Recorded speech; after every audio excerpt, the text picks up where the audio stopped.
આંબેડકરજી સ્વતંત્ર ભારતના ઘડવૈયા, ભારતના બંધારણના ઘડવૈયા એવા ડૉક્ટર બાબા સાહેબ આંબેડકરજીના જન્મ જયંતિ અવસર પર વડોદરા મહાનગરપાલિકા દ્વારા પ્રતિવર્ષ એમની પ્રતિમાને પુષ્પાંજલિ અર્પણ કરવાના કાર્યક્રમનું આયોજન કરવામાં આવતું હોય છે.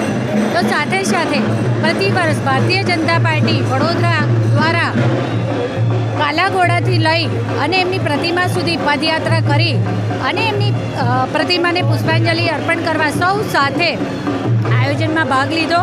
આજથી સતત 10 દિવસ સુધી વિવિધ કાર્યક્રમો દ્વારા ડૉક્ટર બાબા સાહેબ આંબેડકરજીને હૃદયાંજલિ અર્પણ કરવાનો કાર્યક્રમનું આયોજન ભારતીય જનતા પાર્ટી દ્વારા કરવામાં આવ્યું છે. દલિતો, શોષિતો અને પીડિતો માટે તથા મહિલા શક્તિને સમાનતાનો હક અપાવનાર ડૉક્ટર બાબા સાહેબ આંબેડકર ખરા અર્થમાં રસોડાની રાણી સુધી પોતાની ઓળખ સીમિત કરી ચૂકેલી સ્ત્રી શક્તિને અંતરિક્ષ યાનની ઉડાન હોય કે પોતાના કાર્યક્ષેત્રમાં પોતે આગળ વધી શકે, ઘરના ઉંબરને ઓળંગીને આગળ વધી શકે, તો સાથે સાથે વેદથી લઈ અને આજે વેબ સુધી પહોંચેલી નારી શક્તિ અને એને આ શિક્ષણનો અને કારકિર્દી બનાવવાનો જો સમાનતાનો હક મળ્યો હોય તો ડૉક્ટર બાબા સાહેબના દ્વારા જે બંધારણની રચના કરવામાં આવી હતી તેના દ્વારા ભારતીય જનતા પાર્ટી દ્વારા વિવિધ કાર્યક્રમોનું આયોજન કરવામાં આવ્યું છે.